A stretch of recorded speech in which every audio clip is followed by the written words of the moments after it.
Hello. Feel really sweaty today, so hopefully you are feeling nice and clean wherever you are watching this thing. Today, lecture six, we're talking about the long run. Really, what that means is we're talking about long-term care insurance, and this is another one of those topics that you just don't end up talking about around the dinner table. Maybe you should. Maybe you should. So, survey time. Reporting crew, how you doing? That good, huh? How's your long-term perspective doing, right? How's your future self doing? Sometimes, again, it helps to be reminded that there is a future self. W.B. Yeats expected that someday he was going to get old, and the person he wrote this to was going to get old as well. Now, full disclosure, he didn't originally write this poem. He just sort of modified this poem from a French poem, but he kind of wrote it. When you are old and gray and full of sleep, and nodding by the fire, take down this book and slowly read, and dream of the soft look your eyes once had, and of their shadows deep. How many loved your moments of glad grace, and loved your beauty with love false or true? But one man loved the pilgrim soul in you, and loved the sorrows of your changing face, and bending down beside the glowing bars, murmur, a little sadly, how love fled, and paced upon the mountains overhead, and hid his face amid a crowd of stars. So long-term care insurance, hopefully for the rest of your life you'll be able to take care of yourself. Could that ever change? Potentially. Now, when we're talking about long-term care insurance, we're really talking about situations where you cannot fulfill a certain number of functions. And these are what are typically called the activities of daily living. Things like getting dressed on your own, making your own food, eating, peeing, etc. by yourself. And what happens if you can't do these things by yourself? Well, you got to pay somebody else a lot of money to help you do these things, unfortunately, up to maybe $100,000 a year. That's so expensive. Does that mean I could be making $100,000 a year by doing this? I need to be in a different line of work. Long-term care insurance. Long-term care is something that's prescribed for those who are unable to do those activities of daily living, or at least two of them, right? Long-term care insurance is also called nursing home insurance. You might know it as that. The idea with nursing home insurance or long-term care insurance is that you're trying to transfer financial risk, right? Like if you don't want to be on the hook for $100,000 a year, you pay some money to guarantee some help, which is what insurance does in general. It'll pay some predefined daily, monthly, or lifetime amount, so it just depends on the policy you get. However, it's unlikely to cover all the costs, right? Because again, if it costs up to $100,000 a year to get this kind of round-the-clock personal care, well, it's very doubtful most insurance is going to cover that entire thing. So here's the numbers. Turns out need is abundant and care is expensive because the number of people who are getting older continues to grow. The number of people that will be age 65 and older in the U.S. in 2050 is estimated to be about 81 million people. Now, 65 is not like death's door, but like we learned about last week, we were talking about those numbers on when disability happens, like 25% or so are hitting that by 65, right? Like that's a big number. It's also a number that people often keep in their minds for retirement. 40 million people in 2010 were 65 and older, right? So we're talking about that number doubling over the course of 4 decades, which is a long time, but that's probably not something we have the infrastructure to deal with right now. 34 million people are the number who will provide any care, so maybe not full-time care, but some care at least, to somebody age 65 and older. That's a lot of people in this industry.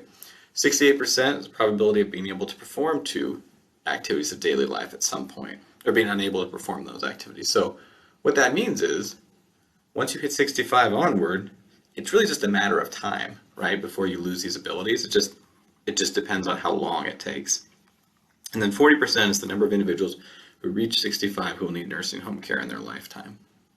So almost half, right? It's a lot of people. So here's another survey for you. Are you planning to have children? You already have children. Are you planning for their futures? I feel like there was a follow-up to that, and I don't know what it was. But again, like, if you're thinking about the future and you're thinking about long-term care insurance, traditionally people just assumed, oh, my family's going to take care of me, right? Like my children or my grandchildren will take care of me as I get older. And, traditionally that's how it went, or you just didn't get that old, right? But is that true anymore? Like if you're going to have a kid, is that kid going to take care of you? If you're not going to have kids, are you going to have no help? Is all that money that you would have put into having kids going to be used for long-term care insurance? And these are big questions, right? Like obviously most of us don't have children in order to have elderly caregivers, right? But on the other hand, like if I don't have kids, who's going to be making these decisions, right? So remember, again, we talked before about an elimination period, especially when we're talking about disability insurance, how long it takes before you actually start to get paid out. Just note that long-term care insurance doesn't have a traditional deductible, but it has an elimination period, which means there is a waiting period between the point at which you do qualify to get it and when you actually start to get the benefits.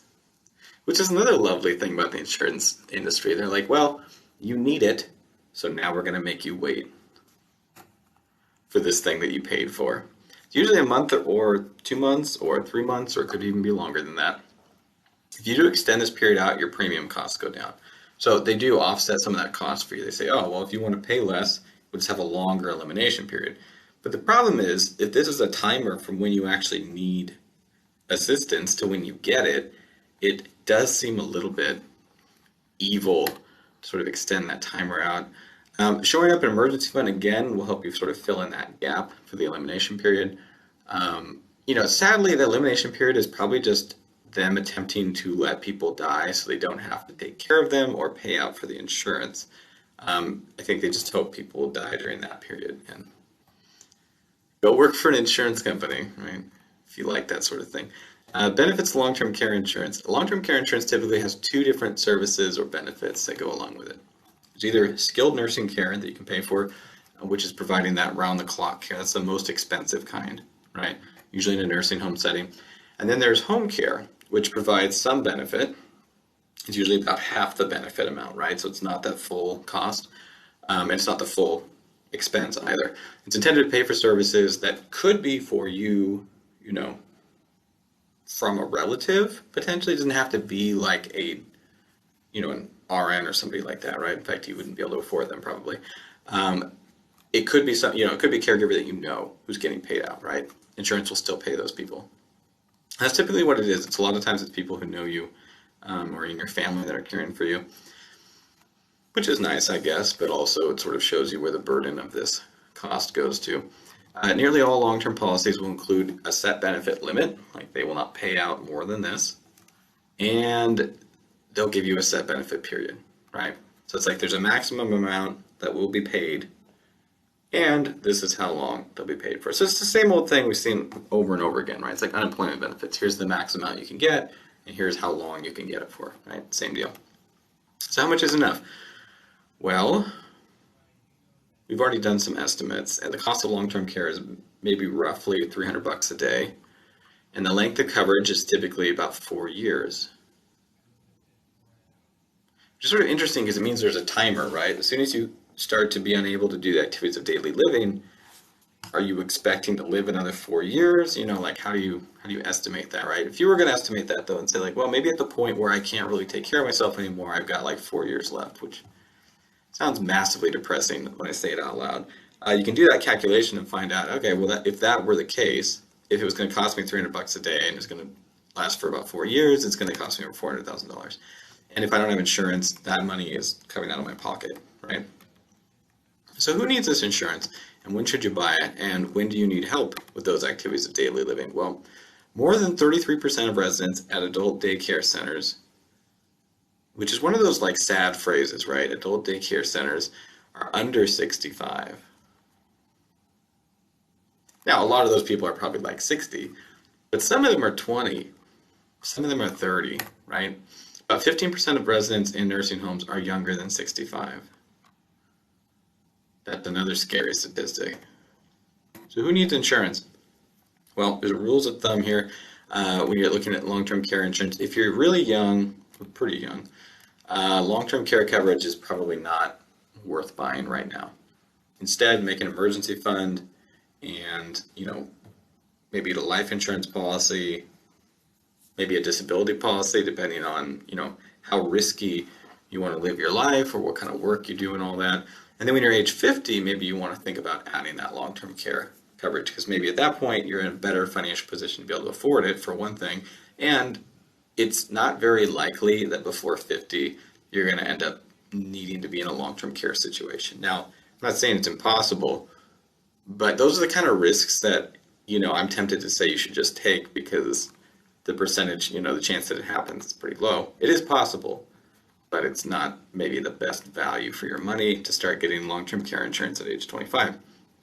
Once you're up to 70 or older, the premiums are going to get so high that it's honestly probably not worth it either. So this chart kind of gives you an idea of like the best time to buy is probably around when you're hitting like 50, 55. And that's a good time to consider it and say like, well, maybe, this could be a part of my future financial plans. Because after that, it's going to get prohibitively expensive. And before that, the risk, the chance of needing it is pretty low. So we kind of introduced prospect theory backwards a little bit because we talked about it last week in that fourfold rule that Kahneman was talking about with the situations where we gamble. We tend to gamble when we have, like low probability of winning, right? And high probability of losing. And we don't gamble, we don't risk things if we have a high chance of winning and a low chance of losing. Like when we have a high chance of winning, we sort of assume we've already won and we try to lock that in and we'll pay money to lock that in. If we're like probably going to lose or a very little chance of winning, we're like, let's gamble because, what's the risk? I've already lost in my mind, but maybe I'll win. So it kind of makes sense on a psychological level, even though statistically the choices we make accordingly are not potentially ideal. And remember, from the very beginning of the year and moving forward through all these terms, like we've been talking about this, but it's like losses hurt us more than gains help us. And so that sort of explains some of that behavior, right? Like if I have a gain already in mind, if I have a very high chance of winning something, the reason why I'll pay some money to guarantee that win is because losing that win feels awful and it already feels like I've won something. If I'm in trouble, I'm going to lose money.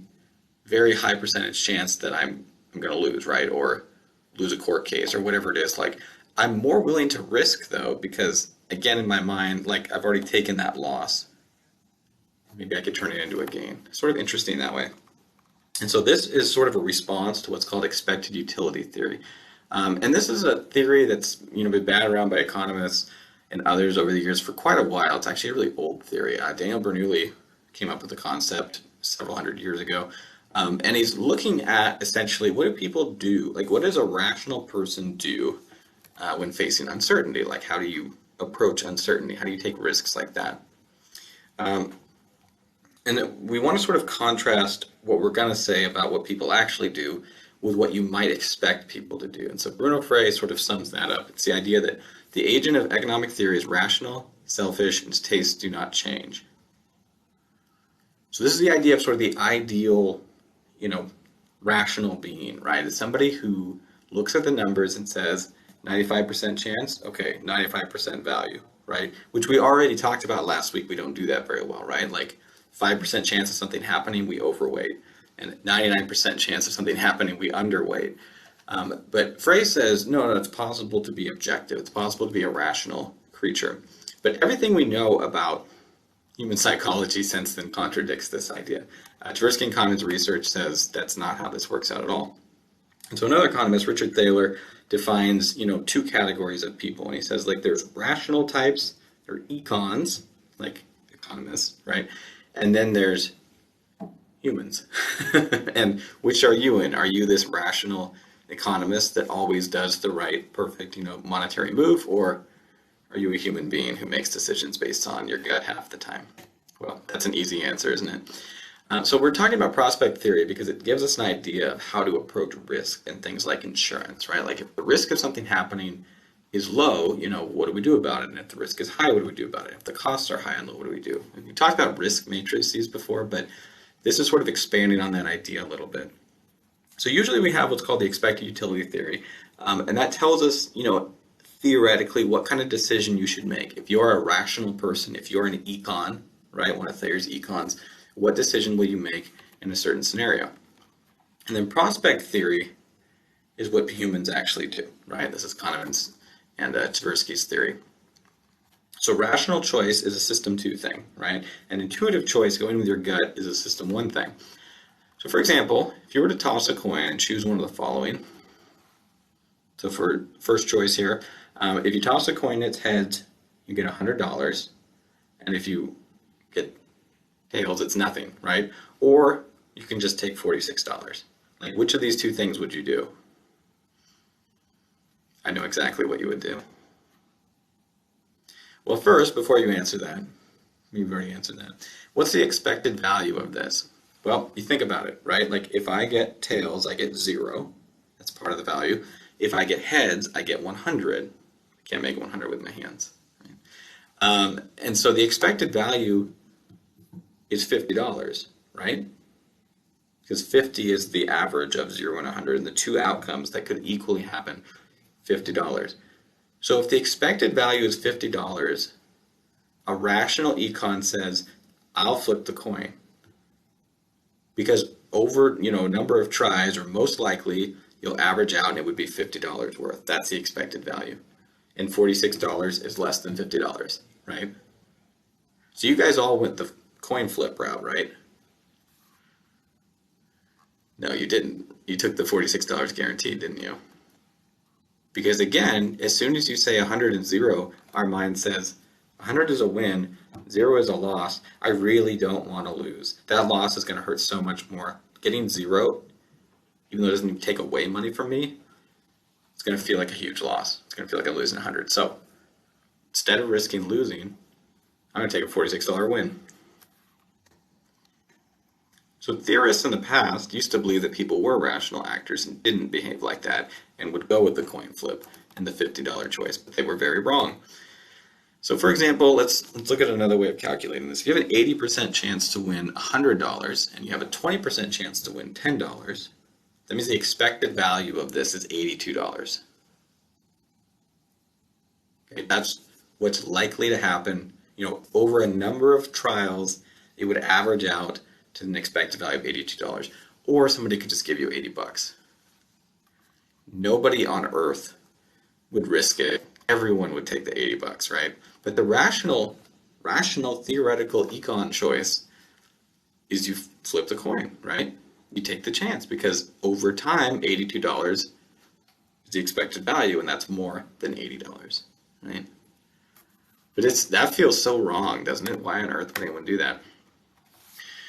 Well, another guy, Daniel Bourdieu, we talked about him a little bit earlier, he was writing this several hundred years ago, so you get the idea that these concepts have been batting around for a while. He talked about something called the St. Petersburg paradox, which was not even his paradox. It's actually an older thing he's referencing. So, people have been thinking about this stuff for a while. And the paradox is this. It proposes a type of game where you flip a coin until it comes up tails. And when it comes up tails, the game's over, right? And then whatever flip number, N, we'll call it, is your first tails that shows up, you win $2 to the nth power, right? What does that mean? Well, here's a chart that might help explain it a little bit. So if you flip the coin, the first flip you get, probably is 1/2 of that happening, you get a $2 payout. If you flip it, a couple of times, the second time it shows up as N, or it shows up as tails, right? You get a $4 payout. So it's like, it's a, what do you call it? It's squares. Exponential. It's a parabola. I don't know. I don't do math anymore. Anyway, and so it shows you the odds down here, right? Like it's 50-50 chance of getting tails on the first one. So you either get, nothing, or you get $2 if you get that. But if you look at the 7th flip, for example, the odds of flipping it, heads over and over and over again until the 7th time are not very good, right? There's only 1 in 128 chances of that happening. But if you do get that, that's $128, right? Which is a pretty good payout compared to the $2 it might have been. So then the question comes down to, and here's sort of where the paradox is, how much are you willing to pay to play this game? So think for yourself for a moment. It's unlikely you're going to make it to 7 tails flips. it's but just 7 flips before you get to tails, right? It's unlikely you're going to make it to 100 flips before you get tails, but if you did, you would make a tremendous amount of money, right? So knowing that, how much would you be willing to pay to play this game?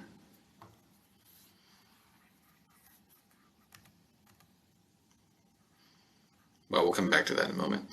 Bernoulli had a certain insight when he was talking about this, and he saw that value isn't universal. We don't actually look at the expected value of calculations, right? We're not rational econs who say, oh, the expected value is 0.82, I'll flip that coin instead of taking $80, right? It's not what we do. Who would take the 80% chance? Nobody, right? Everybody would take that $80 payout instead of the $82 that might conceivably happen. And it partly makes sense, right? If you get one shot at something, you don't know what's going to happen. Like, yeah, if I have 20 tries, maybe I'll go with the coin flips because over time it's more likely to show up the way I want to. But with one shot, if you had one shot, would you take it? Would you take the coin flip? No, you wouldn't. Instead, Bernoulli thought percentages were a better comparison. What does that mean? Well, it means we're not really looking at the dollars, right? We're not looking at the total exact value. Because again, Bernoulli is seeing that $100 to one person is not the same as $100 to somebody else. So instead he said, well, let's look at percentages. Let's see if we can adjust this and see if people behave the same way based on percentages, even if they don't behave the same way based on expected value. So for example, if you say like, oh, I got a 10% raise, well, that's a variable number, right? Because it depends on what you actually got. So Bernoulli found out that people don't like uncertain outcomes, big surprise, and they tend to avoid risk, right? Like we don't like to risk losing something because already in our minds we've made that money. That's money that we don't want to see go away. So the choices we make don't end up being based on the dollar amount exactly, but they're based on how much it's useful to us. That's what he found out. And so Bernoulli talks about this utility function, and he says this affects our decision weights. And so he found out, like again, there's another one of these charts that kind of tells us that we don't weight things equally. So you remember Kahneman's chart from last week where he found out that, oh, if there's a 5% chance of something happening, we overweight that to a 10% likelihood. And if there's a 50% chance of something happening, we only look at that as like a 40% chance, right? We have this really bizarre re-weighting of probability. But Bernoulli found something kind of similar, is that utility function also changes how we see the value of things. So for example, if you look at the amount of money you have, he found out if you have $1 million, that's about like 10 utility units, he called it, right? He just arbitrarily made that up. But you notice as you get higher up on the scale, if you have $5 million, that's a lot of utility units, but as you keep going up from there, each additional million means less, right? Like the difference between 9 and 10 million on this decision weight chart is just 4 points, right? And in reality, it should be like 10 points, right? 10%. That's not how it is. Like if you have $10 million, it's not exactly the same as being like half as happy as having $20 million, right? It doesn't exactly work that way. But Bernoulli, despite his brilliance and insights, he made a mistake here. He assumed that utility of wealth makes people equally happy. But it's not the case, right? $10 million to me and $10 million to you is not the same thing because I had $1 million yesterday and now I have 10 million. And you had 100 million yesterday and now you have 10 million, right? Pretty different. And again, this goes back to our principle. We hate losing more than we like winning. So just because we both have $10 million today does not mean we're equally happy. And he thought maybe it did. So it's not just about how much you have or the percentage comparison. It's about change over time, right? It's about acceleration. It's all about physics in the end. So we're probably not equally happy even if we might have the same value. Prospect theory relies on that history and the change, right, in value, not just your current wealth. So here's another question for you. Why do poor people buy insurance and why do rich people sell insurance?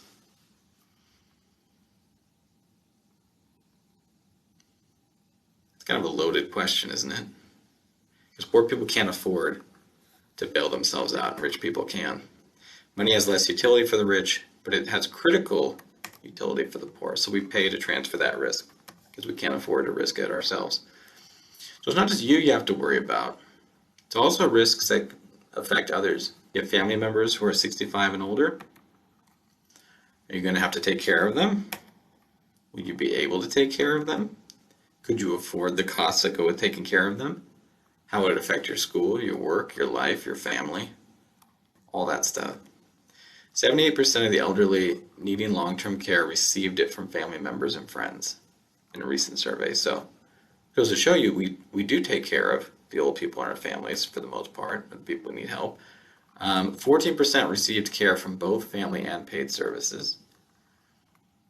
Which means a lot of people are taking care of their relatives. And I think that's, on one hand, it's like, oh, that's good, right? You love each other. On the other hand, it's like, how much do your life change if you suddenly become somebody's dedicated caregiver? But can you afford to do anything else? I don't know. So basic care costs are much more than most retired households can afford, right? Especially if you're just living on Social Security or something. There's absolutely no way you could pay for these costs yourself. The national median costs are eye-opening, right? If you want to have a semi-private room in a nursing home, it's going to cost you $7,000 a month. Just imagine what's going to cost in 30 years, right? $85,000 a year. Now maybe we'll subsidize it in the future. I don't know. Don't hold your breath. Being an assisted living center is still like half that cost, right? And having somebody come to your home to help you out is half that cost. Like that's a salary, right? $45,000 to $97,000 a year. Like that's somebody's full-time salary. What that costs. The government will not pay long-term care expenses, so don't expect that, unfortunately. We've talked about Medicare and Medicaid in the past, and they have their uses, and they're very helpful, but they just will not pay long-term care expenses. They do offer some support to those who have, very little income and assets, however. Medicare, as we know, is a government-provided health insurance. If you're 65 and older, you can sign up for it. It covers only limited long-term care expenses, and you're unlikely to get more than maybe a few months of help, if anything. So it's not going to be something that's like, all right, once you need help, we're there with you until the end. Medicaid is, government health care for those folks who do not have as much money, and qualifying for it is kind of tricky because you need to have both, low income and low assets. However, what typically happens is you spend out your money, in retirement, and you get poor, and then you get Medicaid. Yay, on top of Medicare.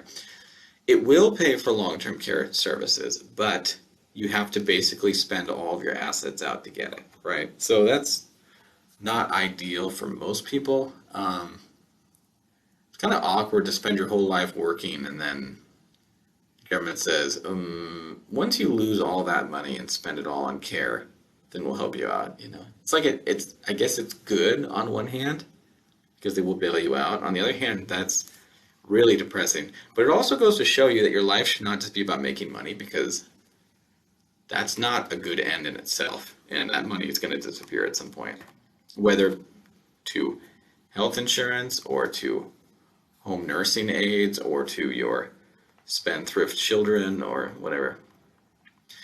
So a little more prospect theory from Kahneman. So why does it sound so bad to have to spend down all those assets, right? Like, why does that appall us on some level? Why should I have to make myself poor to get help? Harry Markowitz, in a long-distance response to Bernoulli, writes about utility theory, and he says that utility is attached to the change of our wealth, not the state of it, right? So that kind of makes sense, right? Remember, again, if we're talking about somebody who has 10 million today, they still might not feel the same way as me if I have 10 million today, because we're on different trajectories. Like, my wealth has been changing, their wealth has been changing, and probably not the same way. Before this, we assumed in the utility of wealth theory that gains and losses felt the same. They were just inverted, right? Like, traditionally, people would expect, if you win $10,000 versus having to pay someone $10,000, that feeling is the same intensity, right? But it's not, because again, we know losses actually feel twice as bad as wins. All right, so once you're taking the little survey, think about these things. Choose between a couple of options here. You can either gain $900, or you can take a 90% risk, 90% chance to get $1,000. Which one are you going to do? You're going to gamble, or you're just going to take the sure thing? Okay, now you have to either choose to lose $900 guaranteed or gamble to either lose $1,000 or lose nothing. What are you going to do there? All right, here's another scenario. You have your current wealth, whatever your current wealth is, right? Maybe it's $10, maybe it's $10,000, $10 million. In addition to your current wealth, whatever it's at, you are going to be given $1,000. Now, I want you to choose between a 50% chance to win $1,000 or the choice of gaining $500. What do you do there?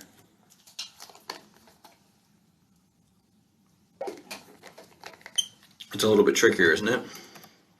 And finally, in addition to whatever your current wealth is, notwithstanding option 3, you're given $2,000. So here's $2,000. You're welcome. Now you can either choose a 50% chance to lose 1,000 or you can straight up lose 500. What do you do there?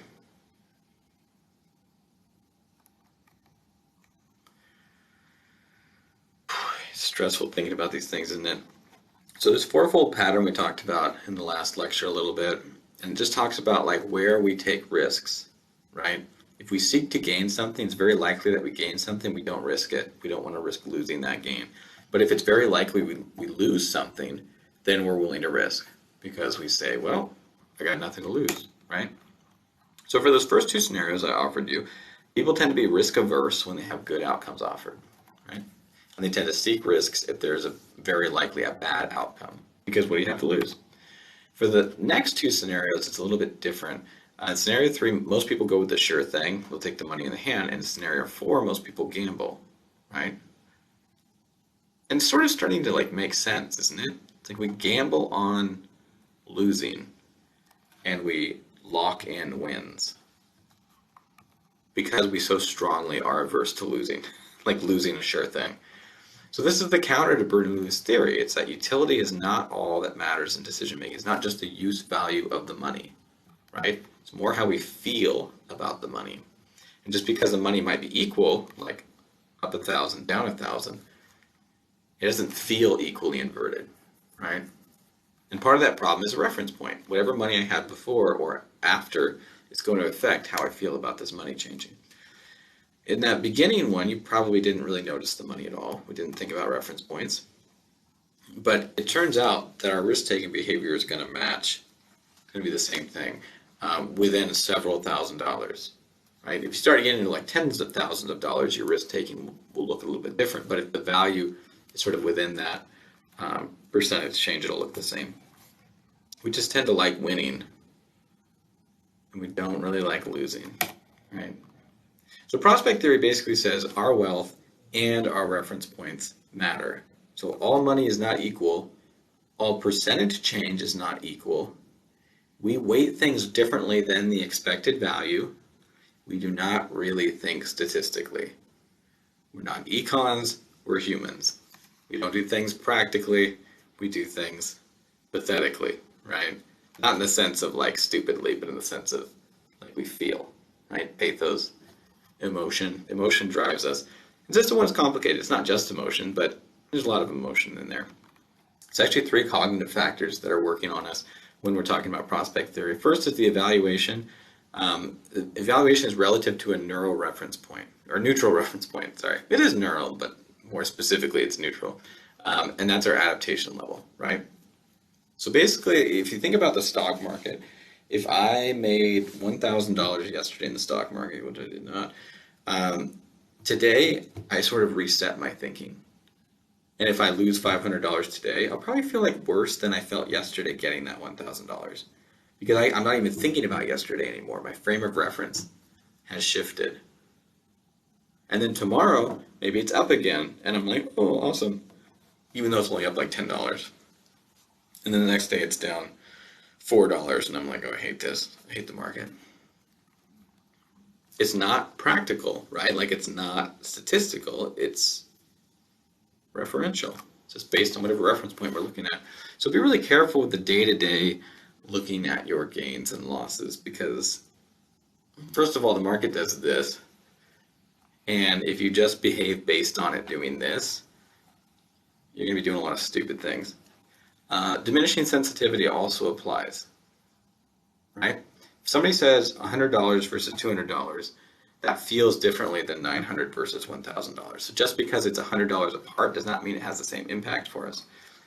And the third piece of this is that loss aversion that comes back. When everything else is equal, losses feel worse than gains. And I can totally tell you this is true because in the last month, I've lost like $4,000 in the market, and I'm still up on the year, and I don't care because that losing feels so bad to lose that in a month.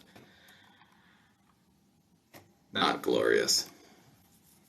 But I'm trying not to do anything based on that, right? Like I feel the loss and I'm sad about it, but I'm still not selling my stuff because I'm like, in the back of my mind, System 2 is saying, you're in this for the long term and it's going to go back up in the long term. So I say, okay, fine. But System 1 still feels really bad. I just don't give him like the controls. Like I don't hand System 1 the phone. And that's because it's so loss averse, it'll just sell everything, so I don't even have to feel any losses. And selling everything is not a good investment, at least not right now for me, right? So most choices in life tend to be this mixture of loss and gain, and that makes it even more complicated, right? Like stuff is not necessarily a straight loss or a straight gain. There's another option that sort of illustrates this, scenario 5. You can make a choice again. You can either choose to gamble on the toss of a coin, and if the coin shows tail, you lose $100. But if it shows heads, you win $150. Would you do this gamble? And after all the stuff we've talked about today, I feel like more of you would take this gamble. It's because the expected value is positive, and you're trying to start working on that System 2 thinking. But at the same time, like, how bad are you going to feel if I'm like, well, you lost, and I'm like taking $100 away from you? Like, a lot of you probably just wouldn't even want to play this game because you know that losing $100 is a 50% chance, and that's just going to feel awful. And winning 150 on the other 50% chance is like not enough to make it worth it. System 1 interjects this emotional response, even though this is like a good deal for you. System 1 would probably say, let's not play this game. This is not a fun game. We're so loss averse. These losses loom so much larger than gains, and people just do not want to lose. We don't like that feeling. Our loss aversion rate is about 1.5 to 2.5 times, which means people have to win like at least twice as much as they would lose to take that risk. So if I were to give you that same problem and say, okay, well, I'll give you 200 if you win, and I'll take 100 if you lose, like, then people would start taking that deal. And that's like a really good deal because the expected value is, 67% for you in that deal. Anyway, but if subjects are encouraged to try to think like a trader, try to think like a rational econ, right? Like a professional trader or something, then they actually become less loss averse, and then they do react less emotionally, and they'll start to take these trades because they realize rationally these are a good deal. In a 50-50 gamble where you could lose $10, what's the minimum you'd want to gain to take that risk, to be worth taking that risk? So it's like 50% chance you lose $10. How much would I have to offer you for you to take that risk? What about a loss of $500 on a coin toss? I mean, if somebody said, like, I'm going to toss a coin, and if you lose, I'm taking 500 from you, how much would it take for them to offer for you to win? Like, would it take 1,000? Would it take like 2,000? $500, again, it's not just based on the value, and it's not just based on the percentage relative. It's also based on what your wealth is doing, right? Situation that you come into this with. About $2,000 would have to be pretty high. And some risks we will actually just flat out not take, no matter the reward. We're just like, it's not worth it. So we don't really act rationally, do we? I really like this picture of a chimp riding on a dolphin. I think this sums up humanity to me in some way. This is really who we are. It's a chimp riding a dolphin. Prospect theory has its limits. Winning $0 versus winning $1 is sort of a non-event. Like, how do you even calculate that, right? It doesn't really register with a lot of people. Winning $0 versus a 90% chance to win $1 million, that feels pretty bad, doesn't it? Somebody says you have a 90% chance to win $1 million and you spin the wheel and it lands on the lose a turn. You're going to be sad, very sad. And the theory doesn't really deal with sadness and regret very well. Here's another scenario for you. Choose to either have a 90% chance to win $1 million That sounds pretty good. Or take $50 straight up. What would you do there, right? I think you might gamble. Scenario 7, choose a 90% chance to win a million or take $150,000. Ooh, now we're talking, right? Now that's an actual choice. What are you going to do there for scenario 7? 90% chance to win a million or 10% chance to get nothing. Or I'll just give you 150,000. Well, if you already have millions of dollars, you probably are going to risk it because 150,000 isn't going to make that big of a difference for you. If you have $10, I'm pretty sure you're going to take the 150,000 because that's going to change your life, right? You should watch this clip. It sort of gives it away, so try not to read the top, but it's such a great ride. It's so awful though. You should watch it. What happens if you get greedy? Prospect theory doesn't help you, but it's still a useful tool. Can you make decisions without System 1? No. System 1's always going to be with you to make those greedy or overly careful decisions. Can you set your intuition aside and act like an objective trader? You can certainly try. Like I said, my System 1, when I check my stocks, is doing this whole roller coaster and saying, please sell, please sell, please sell, please sell, please sell. And System 2 says, no, I'm not selling. And System 1 says, okay. Can you do that with your investments? Can you do that with your insurance? Can you really calculate, is this risk worth taking? If you can, you can be in better shape.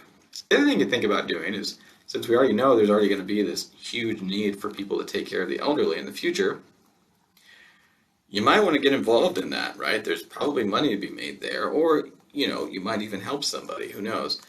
Put your human capital to work. Maybe working in elder care would be smart on like any level, right? There's so many dimensions to that. People are going to need a lot of help in the future. Life expectancies continue to rise. Fastest growing population segment is 85 plus year olds because people are living longer and longer. And on the other side, birth rates are falling. Not as many kids are getting born, which means your workforce is not necessarily there to support the older generation, right? And people live all over the place. They move. It's not like I can stay home and take care of my grandparents very easily. Plenty of ways to engage in long-term providers and maybe even to cash in along the way. Who knows? In the future, we'll need more business innovators, financial planners, home health aides, nurses, doctors, all that kind of stuff, which is why I became a doctor. Wait a minute. Any doctor here? I'm a doctor. What's going on? This man's having a heart attack. Oh, I'm a doctor of philosophy. He's going to die. We are all going to die. Okay, last question. How can you change the world's future? Lots of ways. Think about the long run. Think about Michael Scott carbo loading. See you next time.